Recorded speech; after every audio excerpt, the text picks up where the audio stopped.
know that all of you are here tonight. I actually wrote out what I wanted to say at the beginning of the meeting. I'm just a little nervous about talking about Christian nationalism in this community right now. My name is Jane Frick. I'm one of the group co-facilitators for St. Joseph Persisterhood. We want to welcome you. Persisterhood began when a group of us women gathered together in February 2017 to define our next steps and envision how to transform the energy we experienced in the preceding January's women's marches into local and national action. I know several of you were in the room at my house when Persisterhood was formed. If you were there, would you stand up, please? Thank you.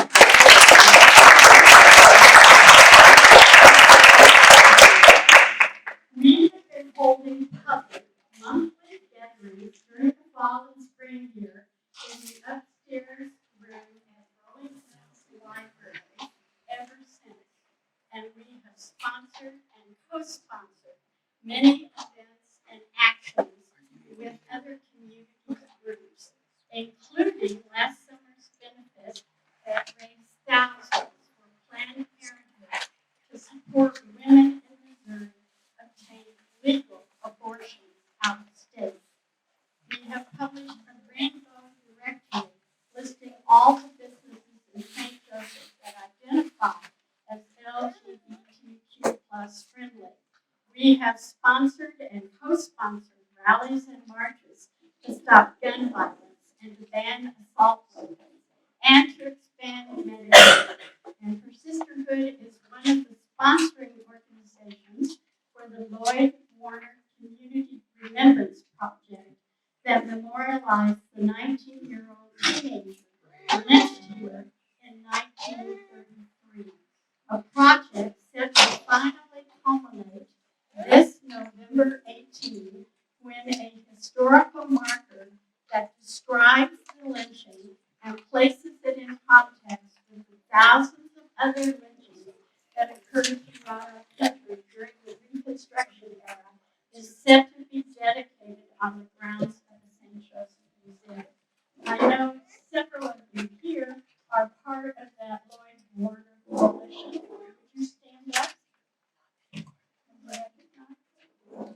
We want to thank you for all the hard work.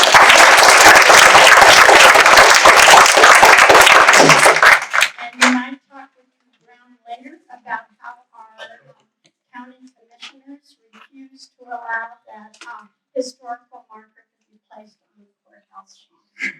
Okay? Another story there. We invite St. Joseph area activists from all walks of life, regardless of gender, sexual orientation, ethnicity, creed, or color, to join us in the endeavor to reshape the future of our community and our country. We have an open to the public Facebook page called Persisterhood of St. Joseph, Missouri, and we send out emails where we post meeting and action announcements. And at the back here, if you're not on our email blast that we send out, we love it if you would like to sign up, and we'll continue to send you information until you let us know you don't want that information anymore. At the back, and I'm wondering if someone would mind passing it around. There are Missouri initiative petitions. Do you see that back there? Okay, all right.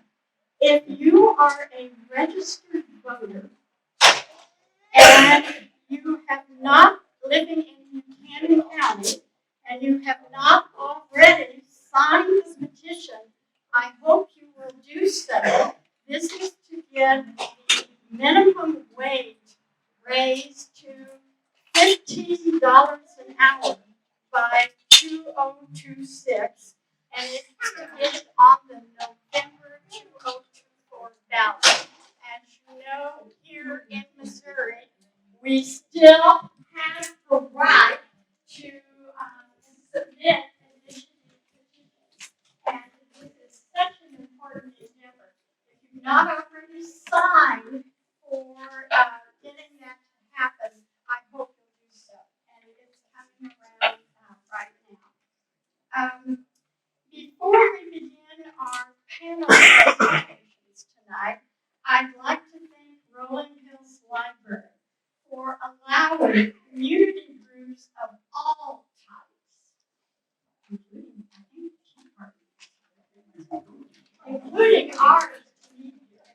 And I'd like to give a special shout out to the director, Michelle Mears, and to Anali Matthews, our public services librarian, for helping us with the setup. To Mary Van Wickle over here, who is our technical Zoom hero, and to the cadre of nuts and bolts sisterhooders who helped to plan and who are assisting at tonight's meeting. Some of them are on Zoom, and we just really operate out of a consensus model, and I'd like to thank them for doing that. If you have a question you'd like our panelists to address tonight, we're going to have a discussion period after they have all spoken, and we would like for you to write it down on a note card. And we have Janet and Evelyn. Janet Pullen and Evelyn McBride have cards, and they will be glad to collect them, and then we'll use them after at the end of our discussion period here. Let's see. Other announcements?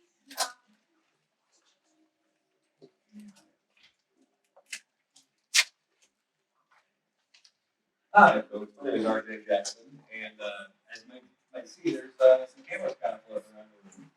The reason for that is that I'm actually embarking on making my first documentary film. I'm a graduate of Missouri Western from the film department, and I was very engrossed by sort of the happening in our community that you'll be hearing about here about what happened to Mr. Brian Kirk.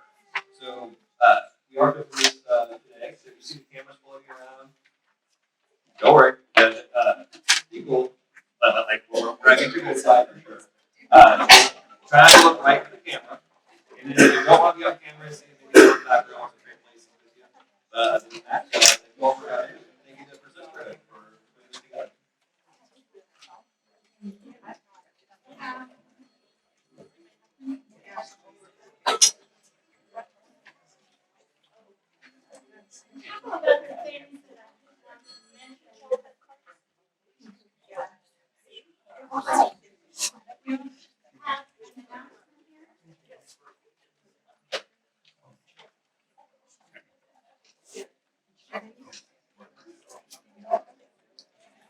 The United Democrats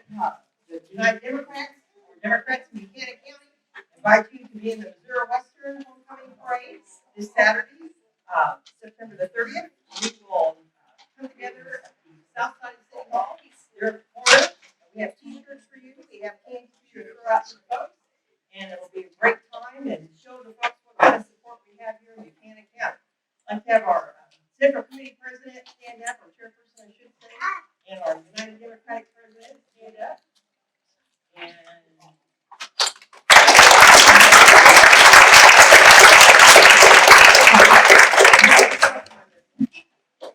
oh, Caroline, news. The women's group. I hope you can join us. It'll be a great time. Also, just wanted to give a shout out for Voices of the Past. If you're interested in that, the tour of Mount Laurel has cards in the back, and also a wine tour, a host tour. Northern Avenue. Great homes on Northern Ashland Avenue. I'll have that information on the back as well. So join us for the parade particularly. Thank you. That was a Carl. I do want to mention that Persistent meets again on Monday, October 30th, and we will be meeting on Saturday, October 14th, for a tree walk. And we are going to be dedicating 10 more trees, thanks to our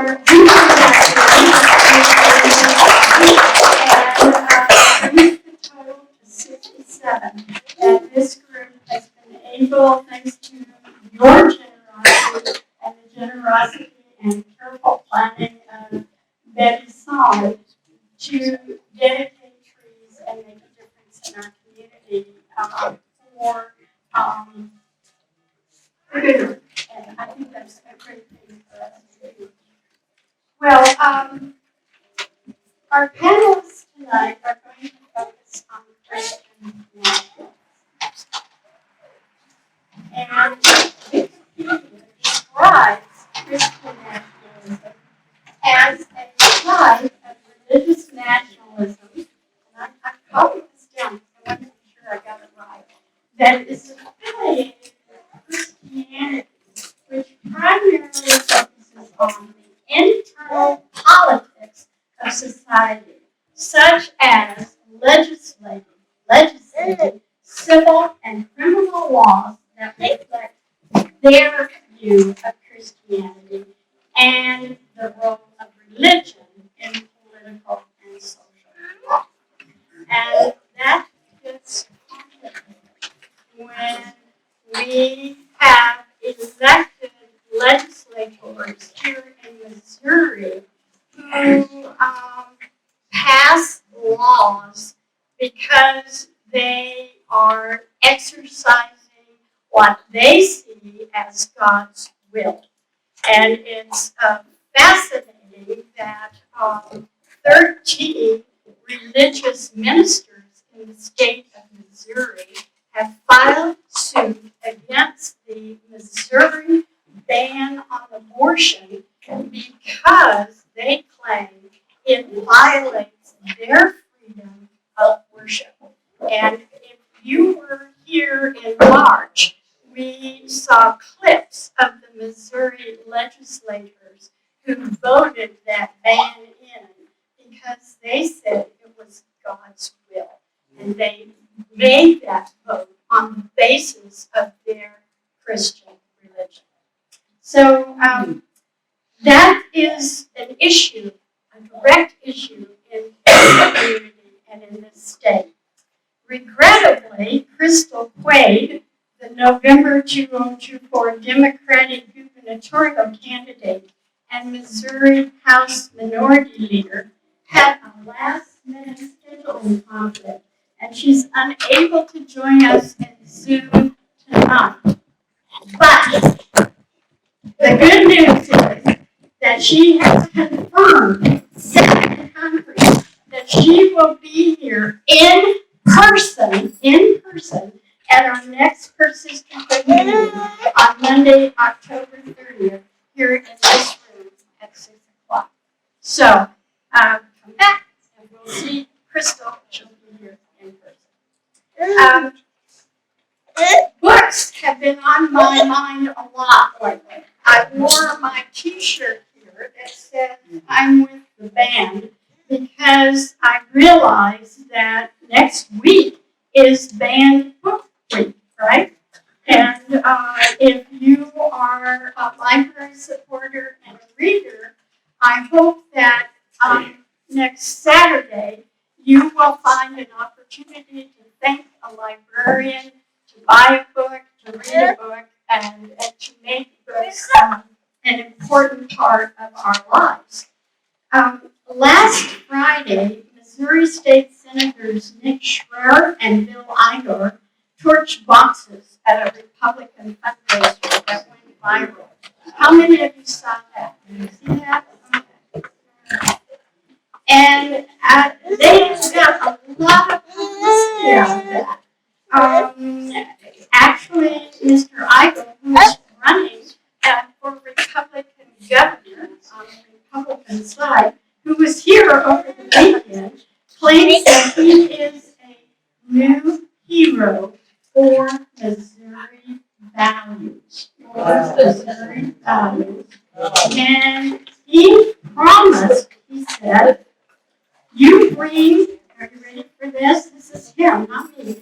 Those woke pornographic books to Missouri schools to try to brainwash our kids. those two on the front lawn of the governor's mansion. Now, we have this is, yeah, and unfortunately, that's really sad, isn't it? That we have people in public office who want to ban books that they happen to disagree with. Crystal Quaid was quoted in the Kansas City Star article, and she said, watching lawmakers use flamethrowers to intimidate folks they disagree with is a jarring reminder of how they view their jobs as a joke, while real people suffer from their cruelty. We deserve a government that's going to work to solve real problems, not make political stunts. And she is so spot on. And come back October 30th and you can talk to Crystal about her campaign. Now, we're going to get started. We have our three speakers are here tonight. And if you don't mind coming on up, we have Maggie Nuremberg, we have Jessica Piper, and we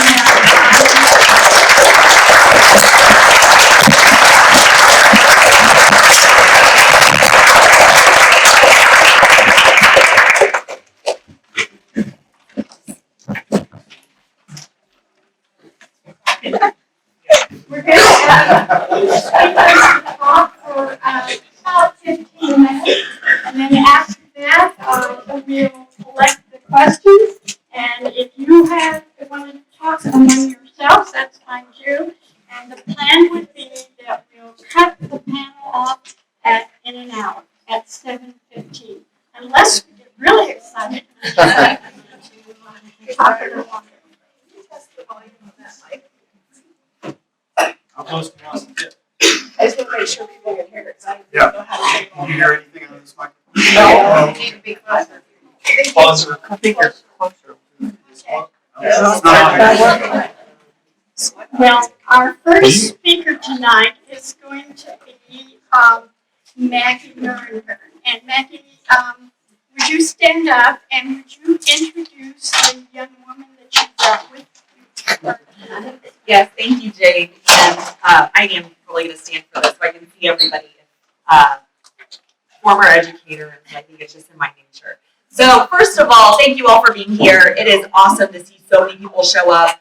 We are glad to come here from Clay County. Margaret Miles is with me. She's our phenomenal executive director for the Clay County Democrats. So welcome, Margaret.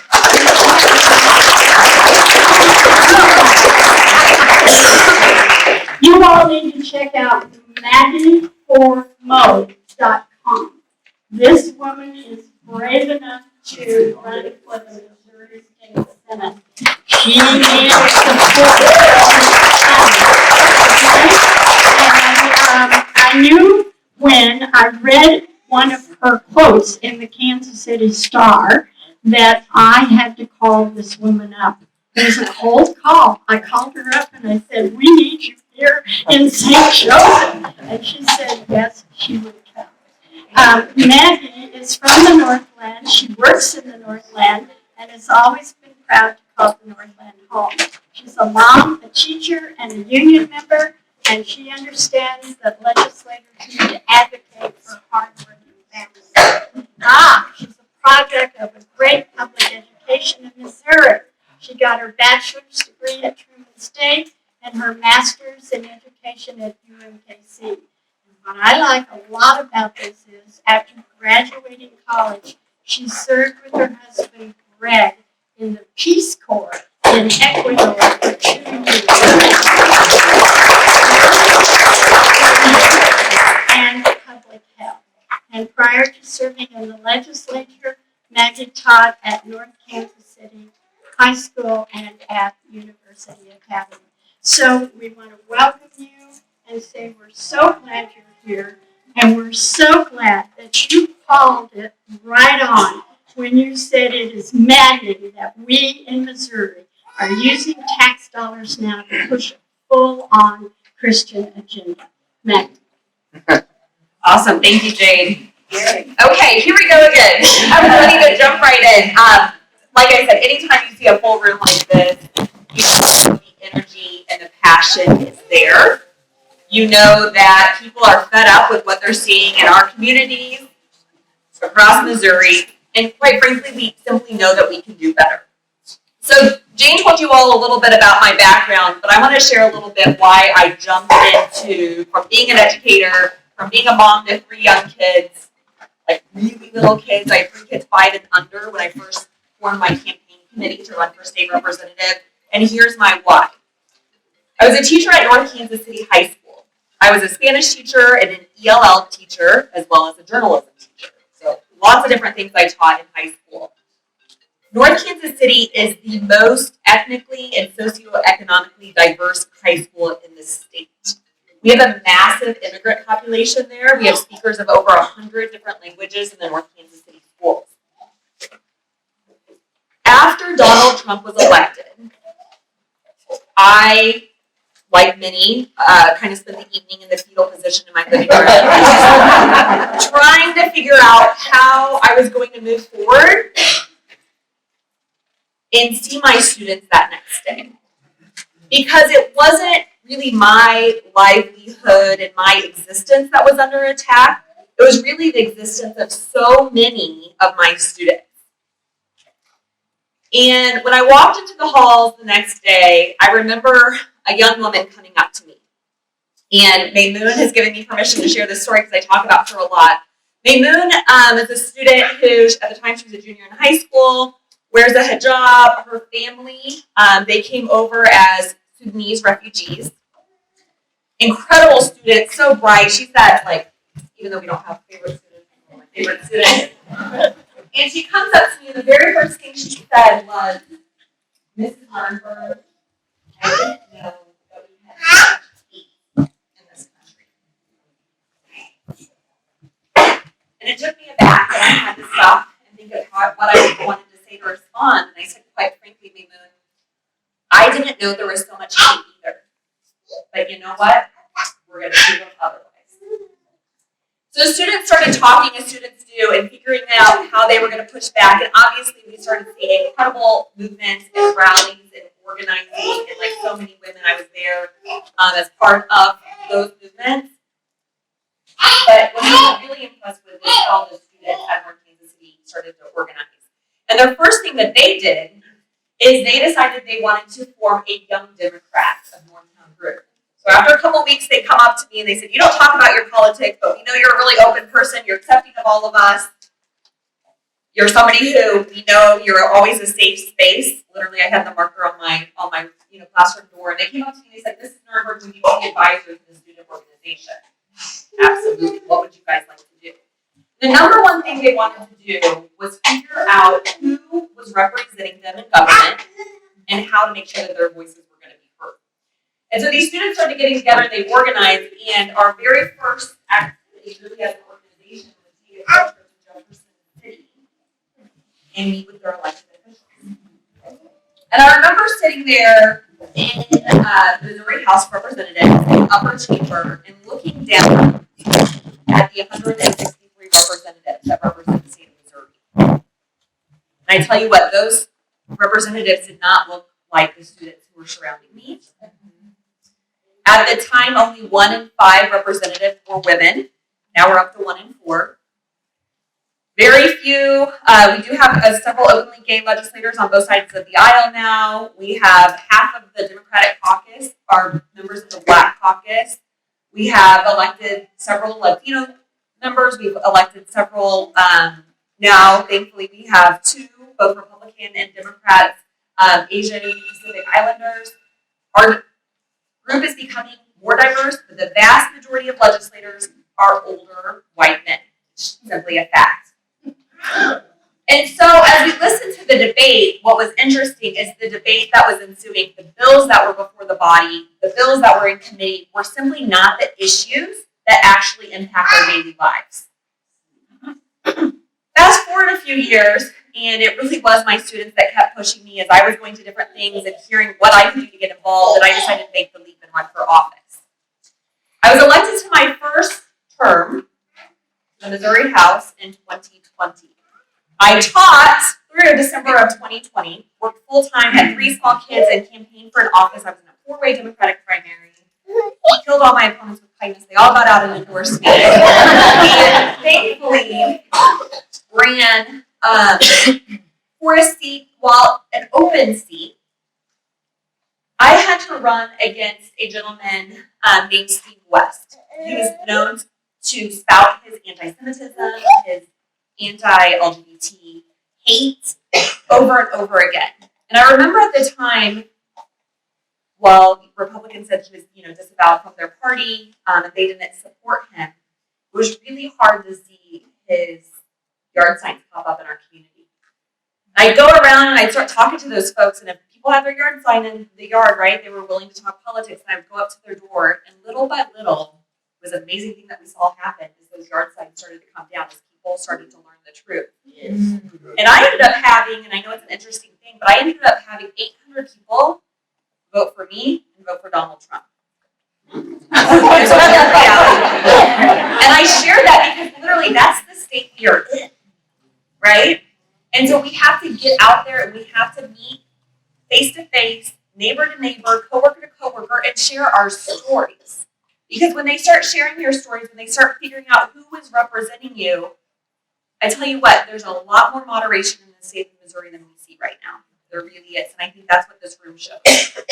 So the last few years in the Missouri House, here's a few things that I've seen. I've been a member of the Education Committee, and if you ever were to tune in, and please keep yourself sane and probably spend your time more wisely than that. But if you were to tune in 8 o'clock on Tuesday mornings when the Missouri House is in session, it wouldn't take long to probably hear my voice and asking questions and pushing back, because that's the committee that all the censorship bills have gone through. That's the committee that has sought to expand school vouchers. That is the committee that has over and over again tried to push bills that would dismantle public education as we know it. It's the same committee that a bill went through that allows the Bible to be taught in public schools. When I had the amendment to remove simply the Bible and add all religious texts, over and over again I was told a lie by the committee members, by the sponsors of the bill. And the lie is that this country was founded as a Christian nation, right? So when you try to push back on this fundamental lie, that is not how our country was founded. The very principle of the founding of this country is a freedom of religion. They act like we're the strange ones, right? That bill went through, and this year, if the school district chooses, the school district can opt in to have a class on the Bible. Okay? Which Bible? Exactly. What was the most interesting thing about this is, the largest group in opposition were Christian ministers, different faiths that came in opposition to this bill. Again, it went through with the numbers as they are as passed. A few other things that we pushed back against, and I'm going to talk about my role in the Missouri state budget, which isn't, sounds really exciting. However, last year we passed a $50 billion budget. Here's some things, and here's how our money is being spent. This was actually my first conversation with James about this very topic. On a lot of things are in that budget, and I always say our state budget really shows our priorities, if you will. It really is a moral compass. What do we believe in? Where are our priorities as a state? How are we going to move forward? And I think it's really telling some of the things that have been adopted into the Missouri state budget in the last few years. One of the things that has been integrated into the Missouri state budget is an $8.3 million to the Department of Social Services for a program called Alternatives to Abortion. Now, the Department of Social Services is spending $266,000 currently to contract with a Christian anti-abortion marketing firm. Okay? When you go to their website, it's called Choose Life Marketing, if anybody wants to check it out. Their messages, our goal, our mission is to reach more abortion-minded women and impact a culture to choose life through communication strategies grounded in research and biblical values. Folks, that's where your tax dollars are going. Your tax dollars are paying for this type of program. One of the things I said, with Missouri enacting the trigger ban and having literally no access to abortion now, when a person is truly in need of information and they go to try to seek out information, they're being diverted to sites like this. And that is what is so scary, and that is why it's so important that we stay informed and share these realities with our neighbors. Now, I don't want to get carried away, but there's a couple more things I want to say about this whole concept of Christian nationalism and how this is getting integrated into the laws that are being implemented in the state of Missouri. When you sit back and listen, as we spend a heck of a lot of time pontificating about different things, so there's a lot of listening time. One of the things that we start to hear over and over again is this us versus them mentality. And here's why it's so dangerous. Our communities are self-segregating more and more like never before. And that's why when I look at this room, it's so heartwarming to see people of every race, gender, sexual orientation, age. I mean, it's amazing to see what this type of room, this is a community. This is what we should look like. This is how we should interact with one another. However, people are going into their silos. And what's interesting, especially for a Missouri legislator, right, especially a House member who represents a community of 38,000 people, is that they're in a very segregated community, or they're simply in a very segregated silo. That is their only reality, and that's the reality they are pushing. So as I would sit back and listen to this us versus them, the others, right? It's all about the others. I was floored when, one day we were, again, attacking trans kids because they're the others, right? Not understood, so they're easier to attack. And I was getting up and sharing some stories about the students that I had. For example, one student, Joey, amazing student. The thing that I talked to Joey about when we had free time, right? You build relationships with kids, you got to get to know them. Joey loved animals. That's what we would always talk about, was his latest animals. Part of Joey's identity was that Joey was a trans teenager. Okay? And I remember sharing this with a legislator, and it was offline, just side to side, and I said, you know what? I never, ever heard my students in the halls, in the classroom, sit there and attacking trans kids. They accepted them as who they were. It wasn't a thing, but do you know how many hours we have spent in the Missouri legislature attacking a few trans kids in our state? I seriously say that, especially when it comes to trans athletes, right? We had, 10 times the bills attacking trans athletes, and we even had trans athletes playing sports in the state. And that's how we were spending our time. And so it is frustrating, it is maddening, but you know what? It's been amazing to see how many people keep pushing back and how many people decide to be a little bit more open with how they actually feel about things. And I include Republicans in that group. We've had Republicans finally come out, and it's a tough thing to do, but become an openly gay Republican legislator. But you know what? The last couple of years we haven't. And it's a good thing for our state. It's a good thing for groups to come together and say, hey, actually, what you keep doing is, you might not know this about me, but my grandson is trans. And start sharing these stories. Last thing I want to leave you with is there was an article I saw, we'll kind of open it up to questions after this. I want to give these two some time to share their stories.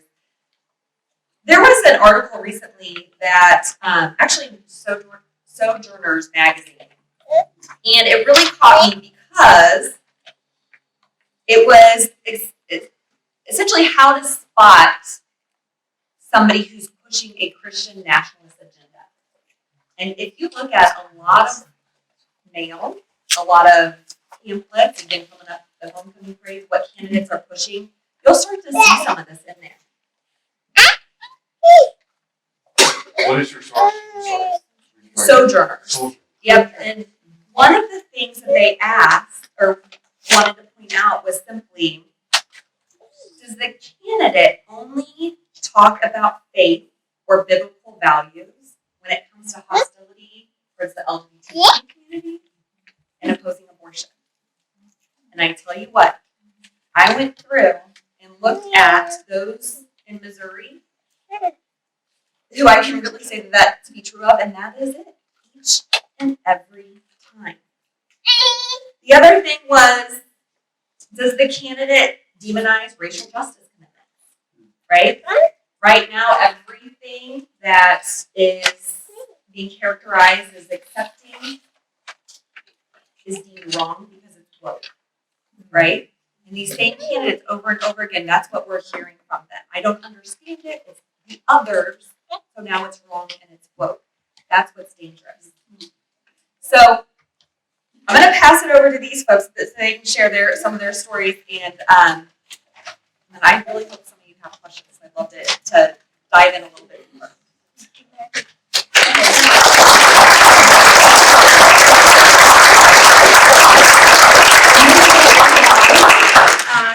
Mexico has been one of our persistent competitors. I think this is the second time.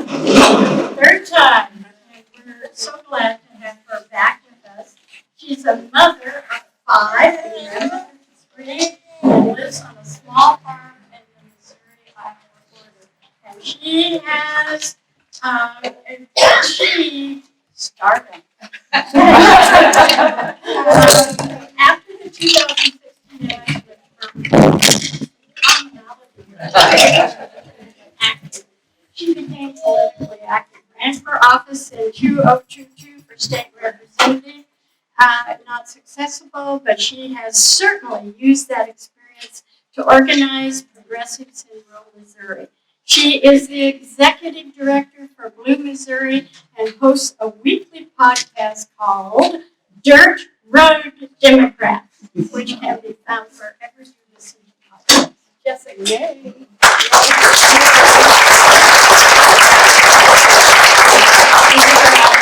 Again, Jane called me at 6:47. She's like, it was 5:47. Jess, where are you? And I was like, I don't know, I'm on my way. And I said, it starts at 6:30, right? She said 6. And I said, awesome. So anyway, I don't know how fast I was driving but I got here in record time from North Andrews School, and there were no police officers on the way. I'm so happy to be here with you guys tonight, and especially with this topic. And I have never seen this room as packed as it is tonight, and this is lovely to see because y'all care, don't you? You really care.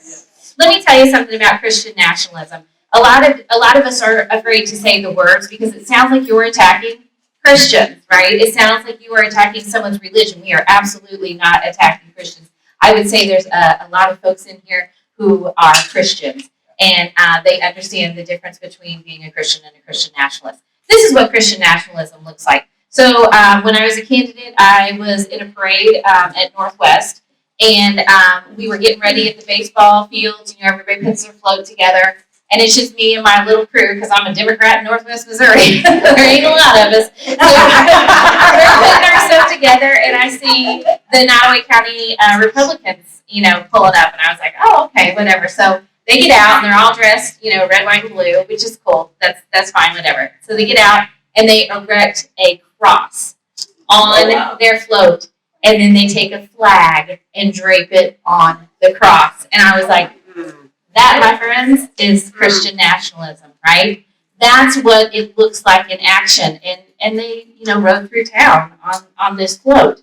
And we're seeing it, just like Maggie was saying, when they're using it, when they're only talking about their religion, when they're talking about abortion or, anti-trans or whatever, it's so true. There is a group called Americans United, and they're sort of like the ACLU. They have lawyers working on these cases. And they put together a video of a whole bunch of Missouri representatives talking about the reasons that they are against abortion and why they think that Missouri should have an abortion ban.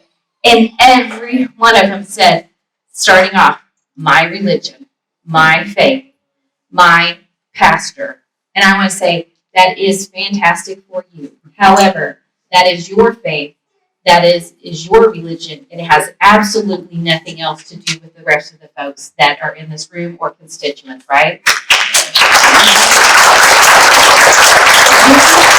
cannot use your religion to write laws, and I don't know how many times we need to say this. They have gotten to the point where they have flipped the script. When we say, separation of church and state, I have had people tell me to my face, that's not what the founders meant. They meant that the government couldn't meddle in the churches, but the churches can have everything to do with it.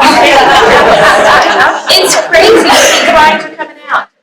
Yeah, okay. Sorry, I get animated. So when we see these things, we need to call it out. And we're seeing it a lot in schools. And you guys know that our schools have been defunded. You know that we are 50th in starting teacher pay and 49th in educational funding, right? You know that is purposeful. You know this has been happening for over a decade. You do not land in last place without trying, and that's exactly what these folks have done, right? You see big money in this. Why would anybody want to privatize a school? Because I bet Maggie can tell you one of the biggest budget items in the state of Missouri is education, right? There is a lot of money to be made when we see folks doing it. And you guys know some of these folks because they are originally from your area, right? Right. What are they called? Herzogs. They're Herzogs, right? The Herzog Foundation was created to take that tax money and to move it into private schools, okay? They created a foundation to do that. It's separate from what we know them as, paving the roads and that sort of thing, right? This is called the Herzog Foundation. It's located in Smithville. I would know about that because I protested with a couple of my friends standing in the cornfields for Betsy DeVos's lobbyists to come to Missouri. Why would the Herzogs host Betsy DeVos's lobbyists? Why? You know why. And the pictures that they tweeted out made me absolutely insane. They're all laughing. They're in suits. They're in a really fancy space, and they're all laughing. They have these big grins on their face. And I know why they're laughing. Because they're making money. Because they are taking the money out of your pockets and turning it over to private schools, right? Last year or the year before, we passed something called an ESA. It's confusing. When you tell people we have vouchers, the Herzogs and everybody else involved will say, it is not a voucher. It is not a voucher. It's an empowerment scholarship. And this is how it works. If you've got lots of money, you can buy a couple of them and you get a dollar-for-dollar tax credit. And that kind of sounds like a tax shelter to me, but I'm not a tax person. Don't ask me about them. I forget to file mine. But it's like something where you can hide your tax money, right? Where you wouldn't have to pay it into the government. $9.3 million last year of this empowerment scholarship went to private religious schools. $9.3 million from the Missouri budget went to private religious schools. I thought we had the separation of church and state. They are muddying it. And you know why they're muddying it and why they could do it? Because the court was captured. Because those three members will now do anything that their donors have told them to do. And we're in the fight of our life to fight back against these things. 4-day school weeks. Missouri ranks #1 in 4-day school weeks. The AP just reported that today. 30% of Missouri school districts are on a 4-day school week. Those same people that will tell you about having to wear a mask and having to shut down schools during a worldwide pandemic will tell you it's okay for my little daughter to miss 430 some odd days of school over her K through 12 life, right? They'll tell you that's okay. It's okay because my daughter's rural, right? What does she mean in the grand scheme of things? I'll tell you what she means because this is what Betsy DeVos said with her own face. She was sitting on a panel and somebody said, Betsy, what does school choice look like in a rural space? Because we don't have choice, by the way, right? There's nothing to choose. I got a defunded school down the road. That's what I've got to choose. My daughter's got a textbook that's old enough to vote. That's what we've got to choose. And I ain't kidding. It's from 2005. I'm not even kidding about that. But anyway, Betsy DeVos was asked this question. What do you envision for rural kids with school choice? And she said, well, I think about a boy on a large farm, and he could get headphones, and he could go out and listen to ebooks while he's in the fields working on a $500,000 combine, right? I don't know what she thinks working in the fields looks like, but anyway, and then she said, and after he's done with work, then maybe he could get an apprenticeship at a John Deere dealership, and he could learn how to work on tractors, and maybe have a private tutor to keep him up with the rest of the things. That's what she envisions for schools. That's what the Herzogs envision for people like me who live in the middle of nowhere. They don't think that my kid deserves brick and mortar schools. They don't think that she deserves access to well-qualified teachers, and they are defunding it so they can take this money and turn it over and put it in their pocket, right? And that is what is happening right now. And if you don't see it, all you have to do is look up for just a minute. It is everywhere, right? They have their tentacles into everything, right? I probably shouldn't be standing in front of 120 people talking about them, but I'm going to do it because there's no choice, right? This is my state too. Those are my kids. Those are my grandkids. They have to be educated, and I'm not giving it over to the Christian nationalists who want to take everything from the people in this state.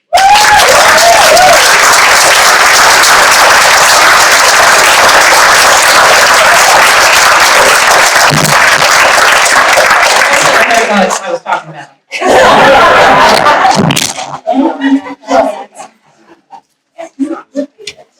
Our young speaker is Reverend Brian Hurt. Brian, I learned a lot about you when I Googled you this This is about 10 years old, and he has a degree in psychology and child development certifications in the elementary and gifted education, and a master's of divinity from Eden Theological Seminary. You know, this is a very educated group of teachers and former teachers we have here. Prior to being ordained, Brian spent 11 years teaching in public schools and has over 20 years experience in congregational youth ministries. He has repeatedly served on the writing team for the New Earth Christian Resources for the Outdoors. He's published by Christian Board of Publication and the National Council of Churches, and contributes articles to ymtoday.com. He also has a book, Missional Youth Ministry, Moving from Gathering Teenagers to Scattering Disciples. And he has been my minister. I'm a Christian, a proud Christian, since he's been here 10 years, right? And he's happily married with his husband, Jonathan Lush, who is here. And we are delighted that he is going to be our third panelist tonight.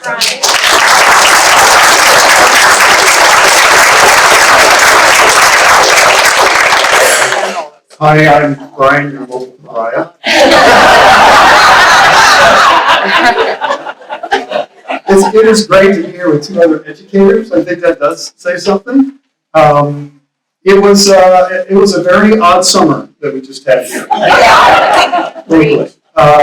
It's a summer that does not in any way reflect the previous 9 summers and 9 years that my husband and I have spent in this community and have really loved living here. And then things suddenly changed over June, July, and August. And in some ways that's because, although I guess it was always here, Christian nationalism, and I'm going to add a word to that, white Christian nationalism reared its ugly head very publicly.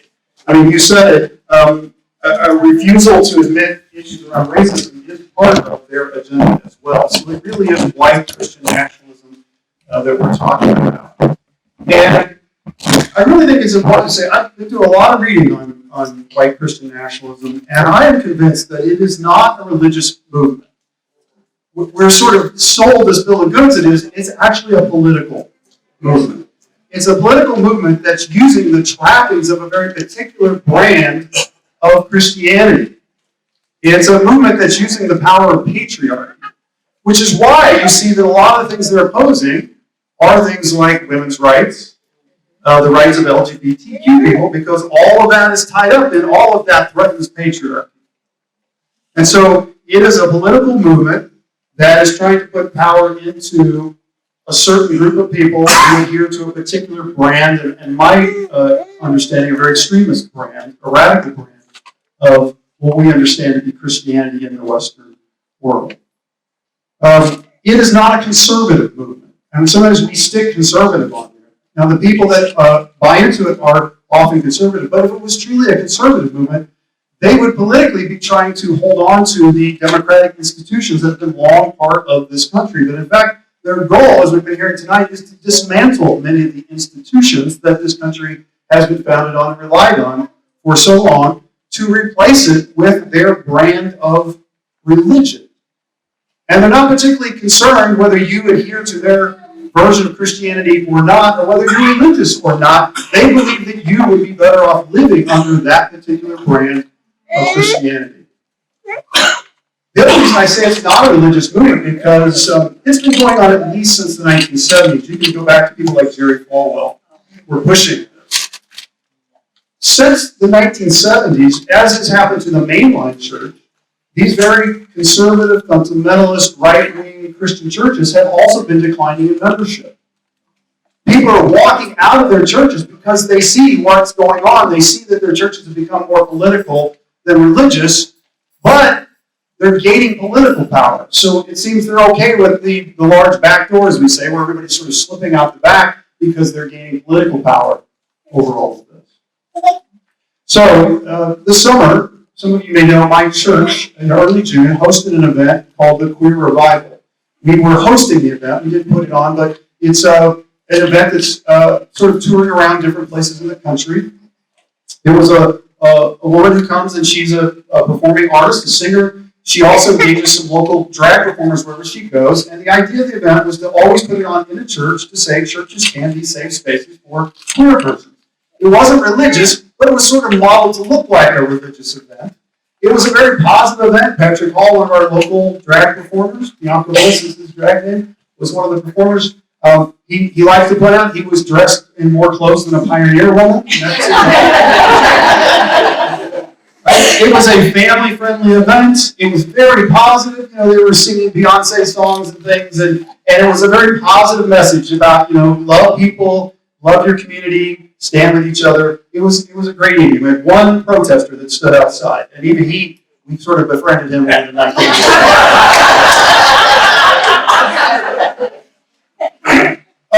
About a week later, I get word one evening. I'm sitting at home watching TV, and I get word from people that, hey, Kim, our local January 6th insurrectionist, has started tweeting, mentioning you on Facebook, and she said some pretty nasty things about you and your church, and she had screenshotted things from the Queer Revival event.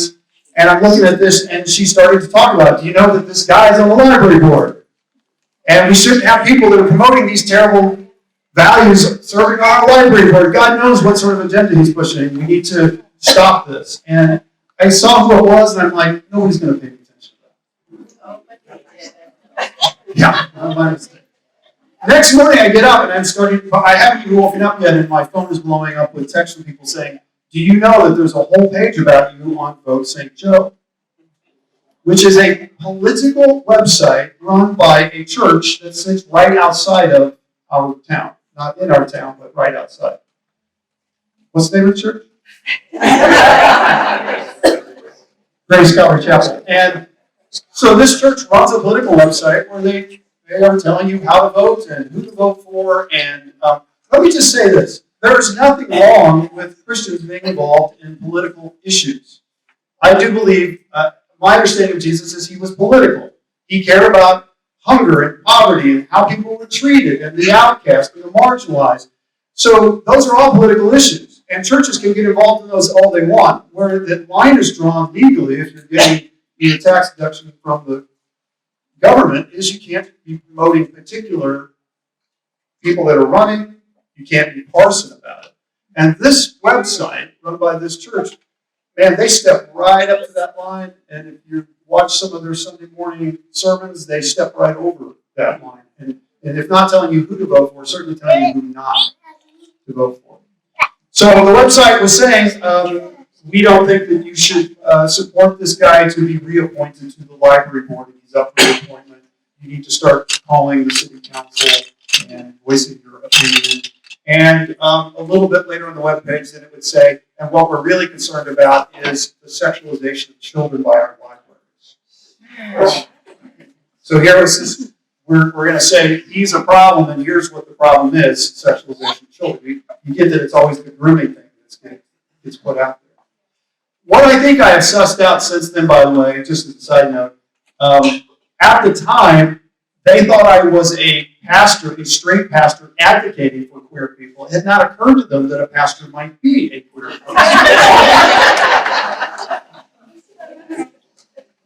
So they started this whole campaign, getting our city council all riled up. Now, we did a sunshine law request, and we got to see all the emails that were being sent by these folks. To our email, the issue was always religious. Nobody made any argument to say, here's what we've noticed this fellow has done on the library board. Here's something that he's even done in the community that's inappropriate. Here's some position he's taken or some vote that he took that we have a problem with. It was simply the fact that at the beginning that he advocates for queer people publicly. That alone, because of what we believe religiously, makes him a person we do not want to be in public leadership. That was the only argument given, a religious argument. Now, the sad thing is, what do you think the response of the city council was? Well, when we look at the emails, a lot of them are saying, yeah, we agree with you. I think you're right. That is a problem. We don't want a person like that with those values. Not one of them said, this is not a good reason to be discriminating against somebody in our community, or we don't use religious reasons to make decisions about what we do on our city council. They agreed with them. And if you went to any of the city council meetings about this, you know that to a person, the people that got up that opposed me being reappointed to the library board were all of them saying it was based on their religious beliefs. In fact, as Gene and I have discussed, several of these people said, the city council doesn't run this community, the mayor doesn't run this community, God runs our community. Right. So this is Christian nationalism, believing that their very particular brand of Christianity is what the rest of us should live under. Whether you're a Christian or a Jew or a Muslim or Buddhist or you're no religion at all, you should live under their very extremist particular brand of Christianity. It's what's best for you. It's certainly, they believe, politically, what's best for them. I'm going to give our mayor a tiny bit of credit. And it might actually be the lawyers for the city who came here and said, this is a bad look for our city. We can't let this sit. It was clear the city council were going to vote the way. The mayor had no say over what they were going to do. They were going to vote against me no matter what. And I will tell you, it was for religious reasons they were voting against me. I offered to go and speak with each of them individually, say, meet me, talk to me, find out what is it that we actually do on the library board. None of them wanted to talk to me. They had already made up their minds. They didn't need to talk to me if their religion, if their version of Christianity was telling them, this is what you already believe. You don't need to hear this guy's side. There is no other side but our side, which is God's side. But I think the mayor, and again, the city lawyers probably realize this cannot stand. It will look really bad for our city, and these guys are going to get their way. So some of you, if you follow the story, know they created this smoke screen of we're going to come up with a new process for picking people to be on boards and commissions. We're going to make them apply, and we're going to interview them. I don't know if anybody came to those interviews. They were not real interviews. The whole thing was a put on. And then we're going to rank choice them, and then we're based on that. And from now on, that's how we're going to choose people to be on boards and commissions. How many boards and commissions do you think is ever going to use that process again? None.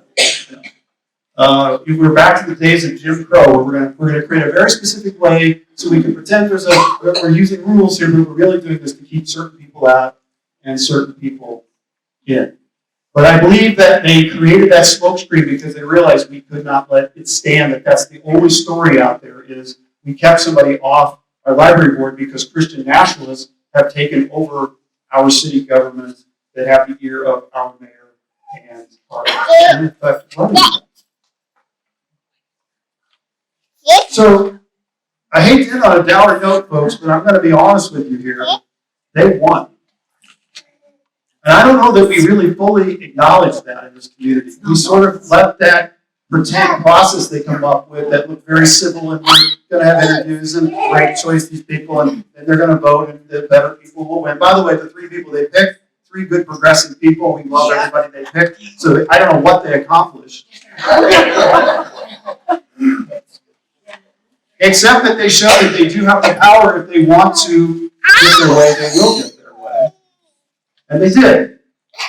And I think the response of the community and myself was a sort of a collective. Yeah. And I was reading something just the other day, and I hate to we always go to this, but I think it's apt. They were saying that in the early beginnings of the Nazi Party, when they started to oppress Jews, it started with putting signs in stores. Certain stores would say, "Jews not welcome." And even Jews would just walk by those signs and say, "Well, that's too bad, but what are you going to do?" That's how it starts. And we said, if you let them get this one, they're going to try it again. And then what happened? They came after the schools. Yes. Right. And I don't know who's next. I don't know which thing they're coming after next, but you can bet they've had some successes. They know they have the ear of the power brokers in their political movement here. And so, by the way, if you want the full story of this, Jess's podcast. Yeah. She was so gracious to give me time to tell as much of it as I could get out in 40 minutes. And the last thing I said to Jess was, she said, "Well, what do we do about it?" I said, the only thing I can say is we have to remain vigilant because it will rear its head again. So this is a good sign that we are a community of people that care, that we are aware now, and we're keeping our eyes wide open. Thank you.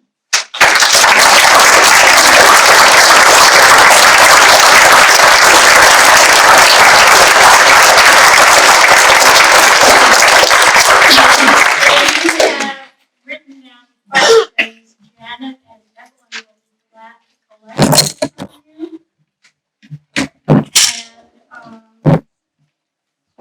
And you are panelists and you want to talk among yourself.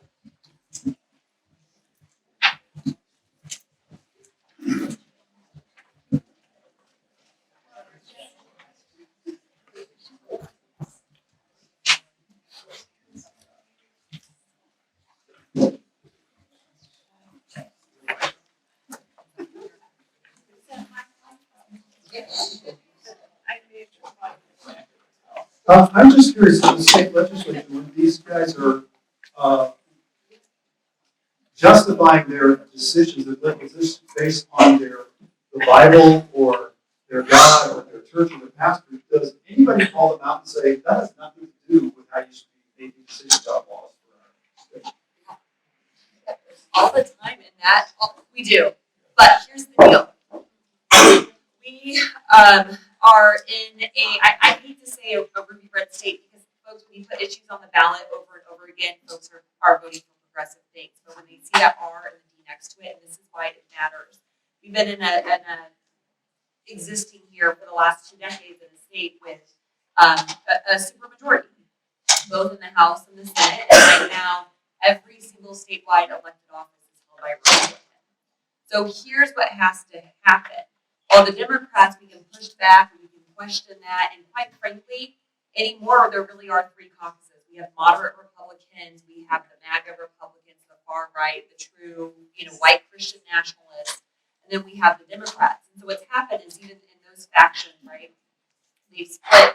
And this is why it matters. We have to break the numbers, and it starts by having folks run. And I know it's a hard thing to put your name on a ballot. It's a hard thing to put your name, whether for a board or commission, and put yourself out there for the school board. But I tell you what, those are the most important offices, and people have got to know that there are options. And while sometimes it's hard to run that first cycle, all of a sudden it motivates people. At least we have an option to vote for somebody else, and we have a choice on our ballot. And you know what? That happens a couple cycles, and all of a sudden the needle starts to turn. And so while we push back on this, and what about the separation of church and state? What about, so you're telling me here that you can't have this, I mean, my favorite rebuttal about the class on the Bible, we're going to start, says, well, is it okay for schools now to open up and it's going to be the, Antifa school of, whatever. They said, well, no, you can't do that. Why not? Why not? Right? So anyway, yes, but what happens is when there's not enough of us, they cut off debate and then that's it. But man, you all have a champion in Brian. I tell you what.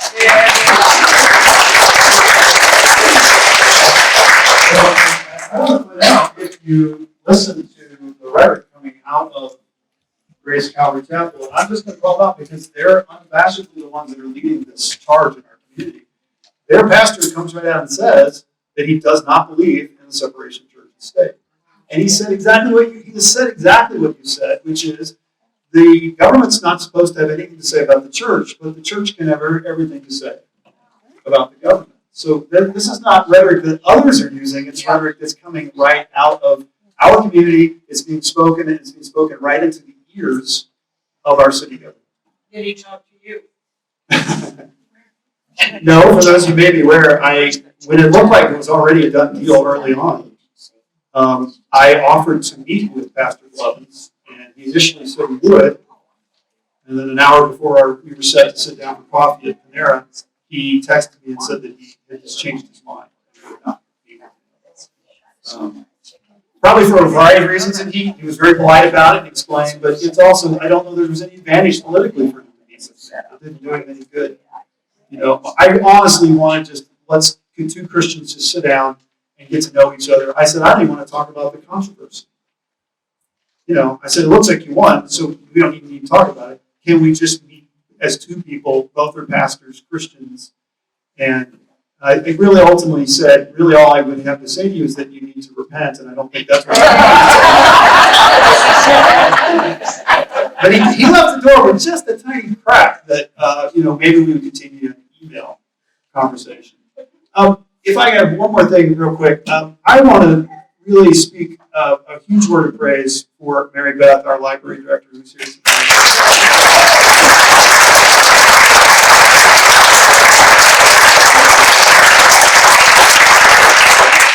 She went toe-to-toe on a lot of this. She went to the mayor.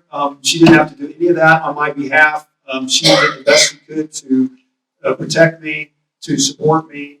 And we have a gem here in our community in her leadership, and that she has stayed strong through this entire thing and has continued to support the library and the library staff to let them keep doing the good work that they're doing. So I'm very appreciative of that.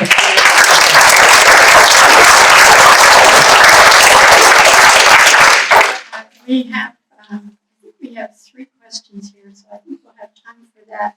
I just wanted to point out, since we're talking about libraries, the American Library Association has just released information about demands to censor library books in 2022, and the numbers have skyrocketed coming from religious groups. And the state of Missouri has had a kind of overwhelming.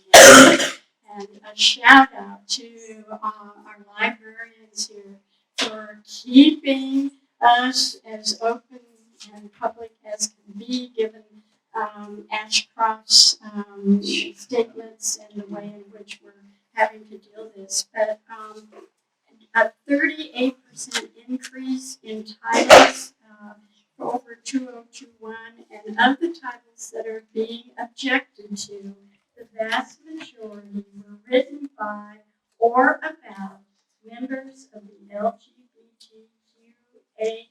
community, or by and about Black people, Indigenous people, and people of color. It's an attempt to keep those kinds of stories out of our libraries and our schools and our young readers, so that they cannot see a representative world. May I say something? May I just comment on that? It's very appropriate. And you are. I'm sorry, my name is Wesley Rebels. I'm very best husband.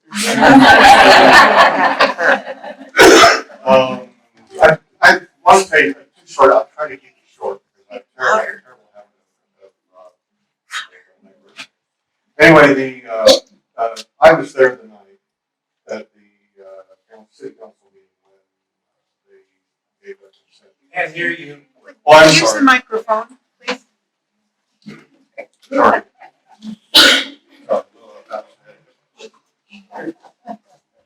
This is important. I was there at the night in support of Mary Beth and the library, but also in support of you and Brian. And I was there for the so-called consent vote. And and I watched the people getting up who were with the quote unquote opposition. And they seemed like, I was surprised. It seems like they're nice enough people. I mean, they're not creating, the only person that really got up with this nationalism was the pastor. He was making a very caustic statement.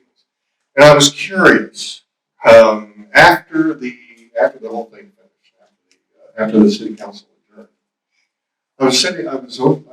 I decided to go over and talk to some of them because I was curious about their opinions, and they were getting up and saying, we everything to God, and it's so passive. How could something so passive be so in your face as they have done? And it turned out that they are sheep. They are. I asked three guys I talked to, and they had never been to the library. They had no idea what the programs are. The only thing they heard about was the one program, when in a whole series of year-long programs that, and that was enough of a hot button to do the whole, to reduce it to what it became.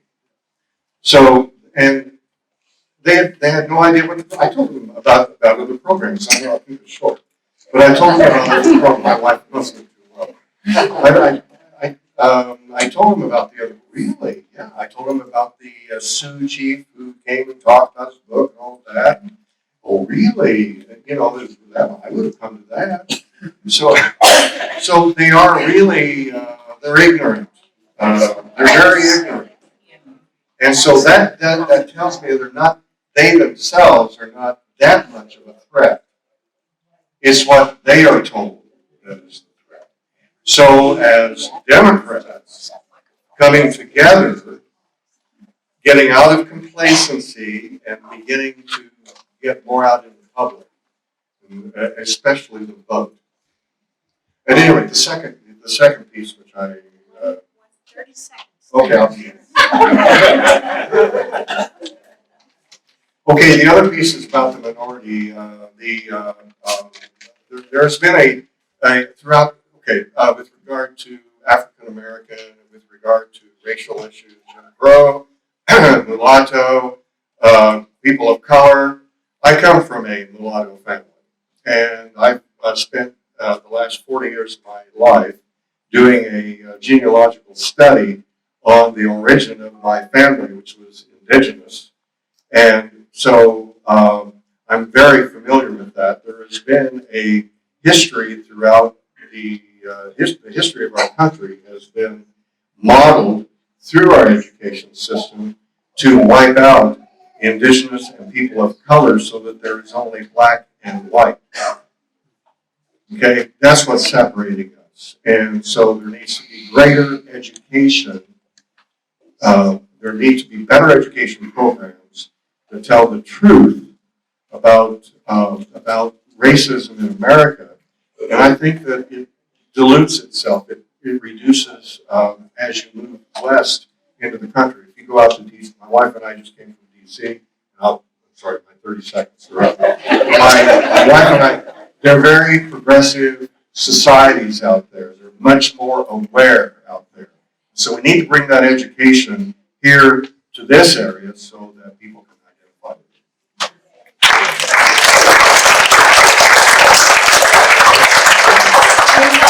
Three questions. I passed them out to our panelists, and we'll just read them out.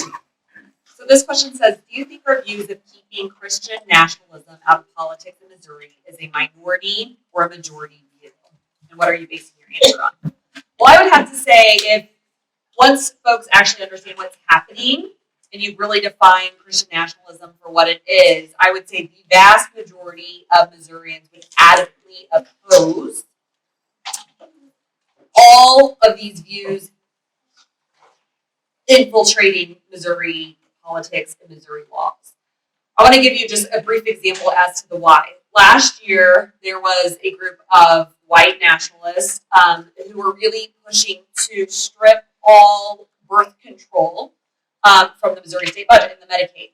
And it was interesting, right, as that those disputes started going on as to, well, what birth control, based on what religion, based on what, right? And all of a sudden, again, moderate Republicans are like, but in my faith, that's okay. You better not be touching my IUD, right? And so I say that honestly, right?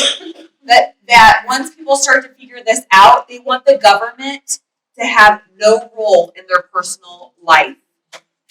And I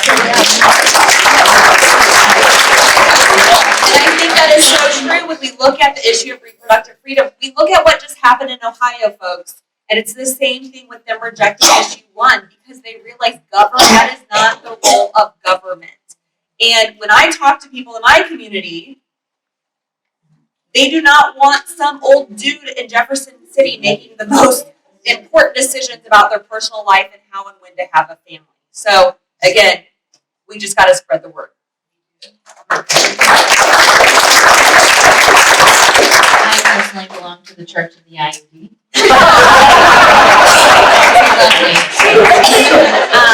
I actually knocked a door in Maryville one time. You know when you're knocking doors, you get that list, that fan list. You stay on the list, right? Stay on the list. I was having a good time and people were reacting well, so I was like, I'm going to knock on the next door. And I should not have done that. I knocked on the door and an older gentleman came out and I told him who I was, what I was running for. And he said, well, I wouldn't vote for you because, you believe in abortion. And I said, you know what? They're even attacking people who have, ectopic pregnancies in Missouri. And this is what he told me. If a woman dies from an ectopic pregnancy, it's God's will. And I was done. I went to the car. I couldn't believe he said that. But there are people who believe that. And there's a lot of them down in Jeff City who believe that. Not present company, but there are a lot. Okay, so my question was, how do we protect public education from being dismantled? Herzog, how can I, as a teacher in public education, protect our community from the Christian nationalist takeover? So first of all, I would say protecting our schools from organizations, foundations like the Herzogs is very difficult because they have a whole lot of money and we don't. And that's just fact. There was a great article that came out in the Missouri Independent that came out, I think, in April or May. Where the web, the reporter had to make a web. You can imagine she was on, a wall with the strings attaching all the things to show the web of all the money and the PACs and where they go to. And is your state senator Rusty Black like mine? No, you're different. Oh boy. Anyway, so I have Rusty Black, who is a former educator from Chillicothe, a rural educator, 30 years. He was in the school districts. In his first political campaign, he was attacking woke teachers. And I was like, for God's sake, what are you doing, Rusty? What are you doing? You're from Chillicothe. How many woke teachers are in Chillicothe, right? I'll say none. But here's the thing. When I looked at the financial statements, he had $150,000 from a Herzog PAC. $150,000 for a rural senator, state senator. What the heck is going on, right? You know what's going on. They are paid to be there. There is somebody working as a scholarship coordinator at Herzog who is also a state representative on the education committee. He's writing bills. He wrote 6 to expand the charter system. We are under attack, and everyone should know that. And they have money. They have so much money. Think of the DeVos's. Look at what they did to Michigan. It's coming here. Look what happened in Arizona. They expanded their system, and they blew a $900 million hole into their state budget because of vouchers. And that's what's coming.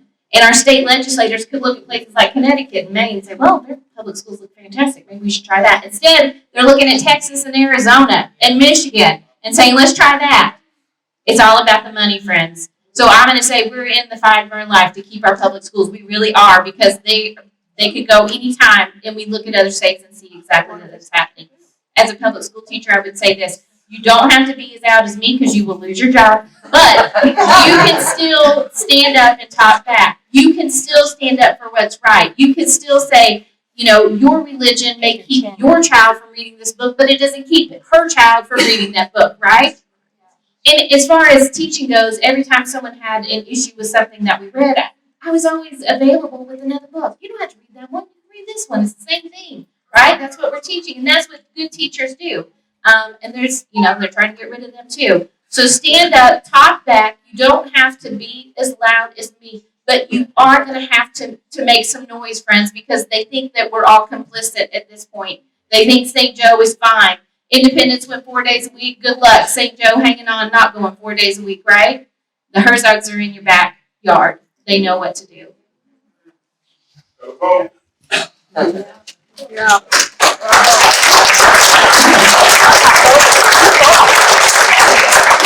Is the goal of white Christian nationalism to establish a theocracy? If so, how can we get across the message to voters if that's their intent? Or if not, what talking points can we use to convince voters that these people are doing what they're doing is not democratic?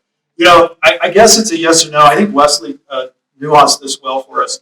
I'm saying it's not a religious movement. It's a political movement. It's a movement for power. But I'm saying the people that are up here using the trappings of fundamentalist right-wing Christianity are using the trappings of the religion. But I think it's probably correct to say that the people in the pews believe it is a religious movement, that they are fighting for God, that God's on their side. So for them, perhaps it is a belief that we would be better under a theocracy than a democracy.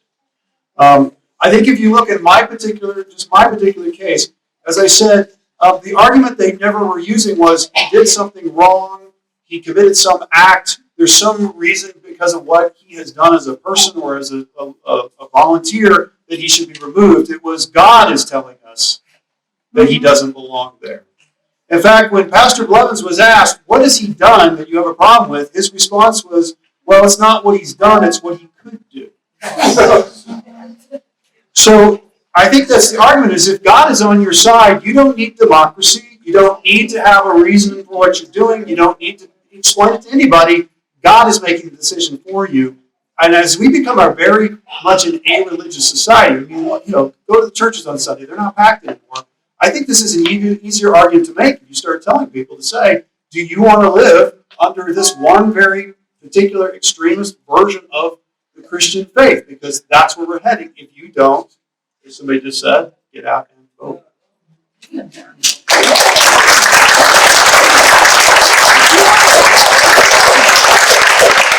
Thank you so much to our panelists. I did not see anyone from the St. Joe or Kansas City media. Am I correct on that? I cannot tell you how many emails, phone calls I made to let them know that we were having this panel here. So, what can you do to let people know that in St. Joseph, there are people that are active and are adamant about how we need to have a two-party system rather than a single-party system in our local elections. And we have got to find a way to not creep back into our shelters and stand up. And so I'm not excited about marching on Saturday in my Democratic t-shirt, but Sharon, are you still here? I am. Okay, I'll be there, and I think Gail has some extra shirts in case you want one to join the group. The more visible we are, the more legitimate we are in this community, I would think, right? Absolutely. Right? And we're very deliberate. We are woke. On the back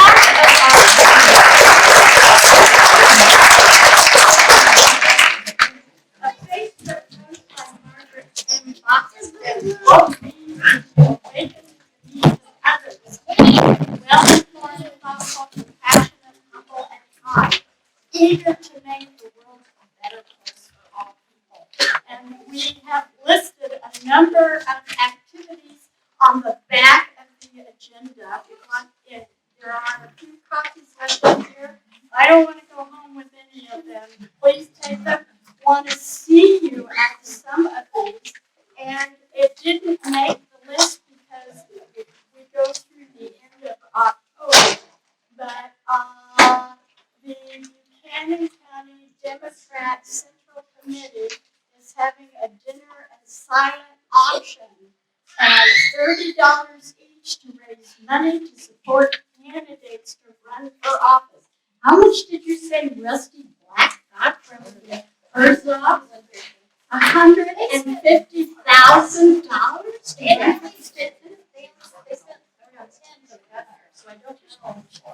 Oh my gosh. Anyway, tickets are here and available. This is your time if you want to promote a woke event. We'd like to hear from you. Anyone else want to talk about an activity or an endeavor? The Women's Democratic Group is having a trivia night November 2nd, so it didn't make the October list.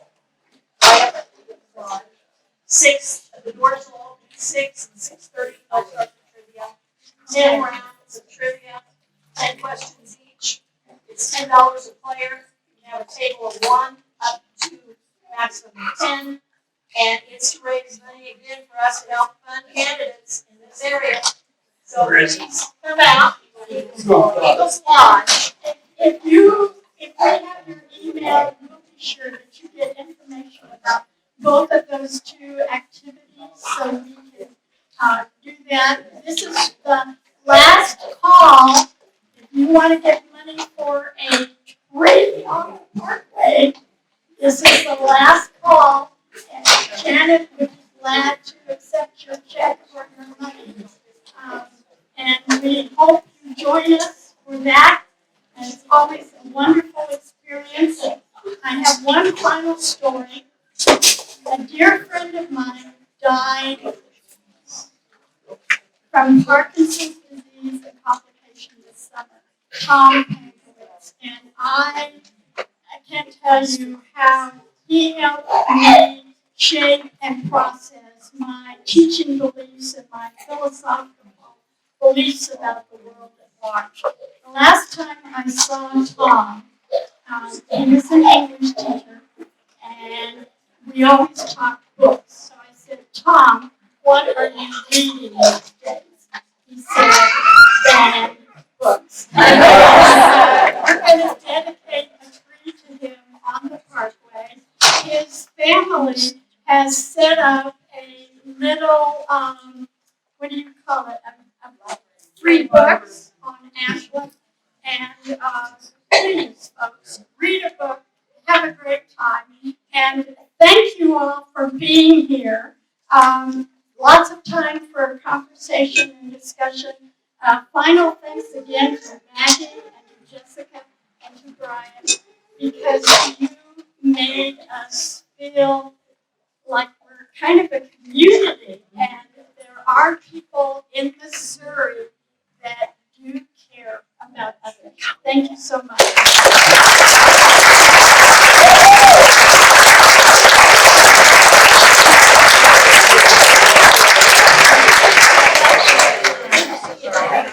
You've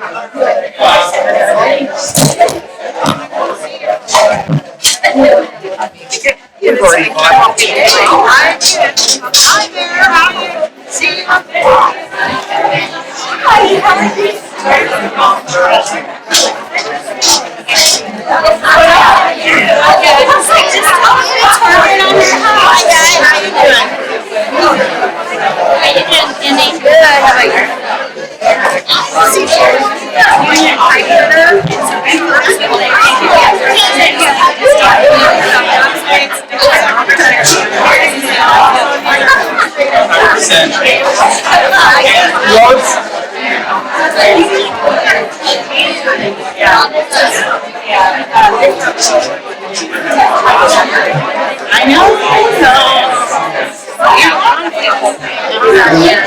Thank you, this is wonderful.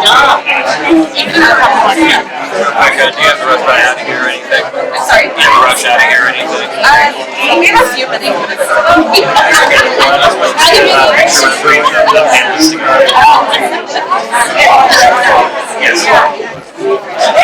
I know, Margaret, I don't have a check out.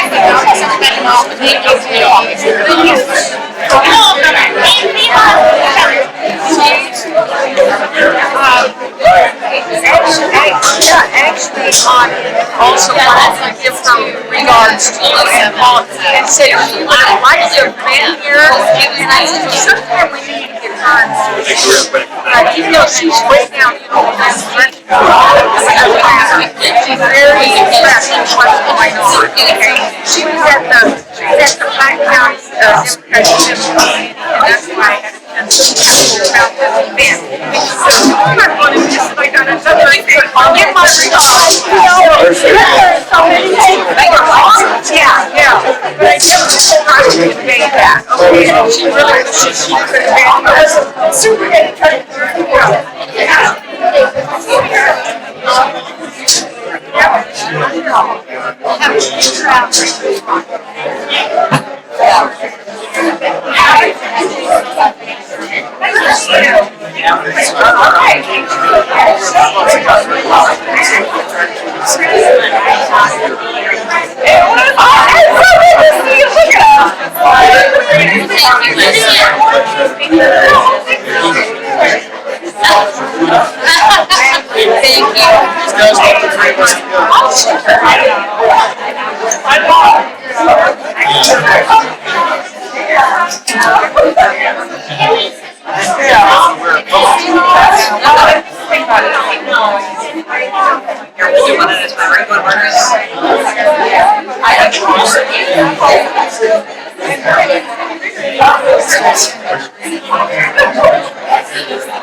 Great to see you again. See you. We talk about the issues. We talk about. We can joke for a bit. We just Google this stuff.